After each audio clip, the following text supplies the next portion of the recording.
ხარდავაზის ქუჩა. მიმდებარე ტერიტორიაა ცემენტის წარმოების. სადაც დადიან სატვირთოები და გამოაქვთ ცემენტი. აი ამ დროს ხდება დამტვერიანება, ისე რომ საერთოდ არაფერი არ აჩანს, ბურში ეხვევა, ამ ცემენტის მტვერში ეხვევა. ეს მთლიანი ქუჩა და რა თქმა უნდა სახლებში ჩემოდის ეს მტვერი და დაავადებულია ხალხი. მეტი წილი არის ბრონხებით დაავადებული, პატარაც და დიდიც.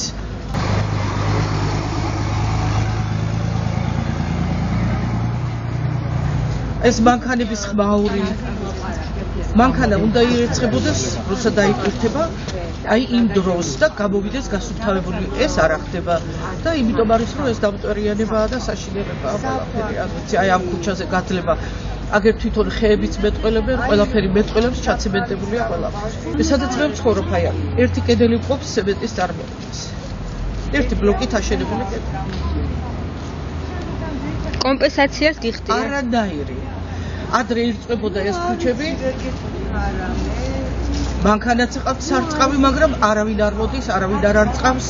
კვირიკაშვილი რომ უნდა მოსულიყო, მაშინ მორწყეს დღეში სამჯერ და მაშინ დააგეს იქაც დაგრეული გზა რომ უნდა შემოსულიყო და ეგ არის. გვიხარია თუ ვინმე ჩინოსანი მოვა, მაშინ გაკეთდება, დასუფთავდება და ასე შემდეგ. დავუშვათ დღეს მოირწყა, მე ერთი 3 დღის მერე, ან ერთ კვირაში ერთხელ რა, ვიცი, ხო თავაზინება. ის იყო თავსხმაწვიმა და მაშინ არ რწყავდა და მე ვთხარ, მე ხوار გავიჭრი რა თქმა უნდა. რა პრესი მithქოს და მეც ვწყავ. წვიმაში რაღა მორწყვა გინდათ? ხმაურში ვართ მანქანების მხრიდან და თვერში ვართ კაფნის მხრიდან და ხმაური გადაღამი არის. მოსვენება რა გვაქვს, ძილი არა გვაქვს და არაფერი. ბავშვები დანერვიულდნენ და ნერვოზები ყავს.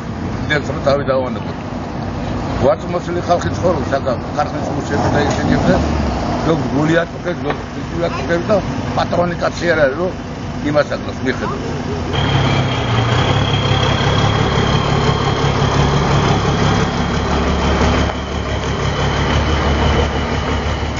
ბავშვები სათამაშობენ.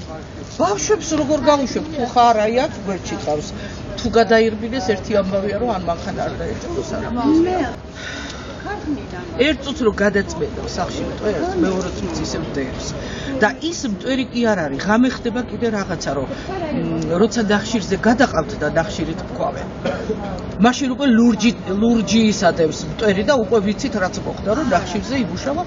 ამას ძირითადად ღამე აკეთებენ რომ დღე ის შავი რო წამოვიდეს თუ რა ვიცი რა. ეგეც იყო ხოდა. აი ეს არის ერთი ადგილი კიდევ იქით ცემენტის იმაზე ბუნკერებზე საიდანაც ამოფრქვევა ხდება. ეს ამოფრქვევა რო ხდება წარმოიდგინეთ რა. ამოფრქვევა რას ქვია ცემენტის. აი ეს ამოიფრქვევა და კარგად ვუყვეთ. და რა ხდება რომ ამოიფრქვევა? რომ ამოიფრქვევა იმას ჩვენ ავსუნთქავთ და ვეღარ ავსუნთქავთ. დღეში რამდენჯერ ხდება ხოლმე ამოფრქვევა? არა, ეხლა დღეში რამდენჯერ მე არ დამითვლია, მაგრამ უკვე რომ გამოვალ და გახვეულია ბურში, ვიცი რომ იქიდან ამოიფრქვა. შესამჩნევია, ხო? რა თქმა უნდა, აი ბოლი რო ამოდის ის არ არის შესამჩნევი და ის ამოფრქვევაც უკვე ის არის. და ეს გრძელდება 1-5 წუთი, 10 წუთი და ეს უკვე საკმარისია. დღე ხდება თუ ღამე? ეს ამოფრქვევა დღე.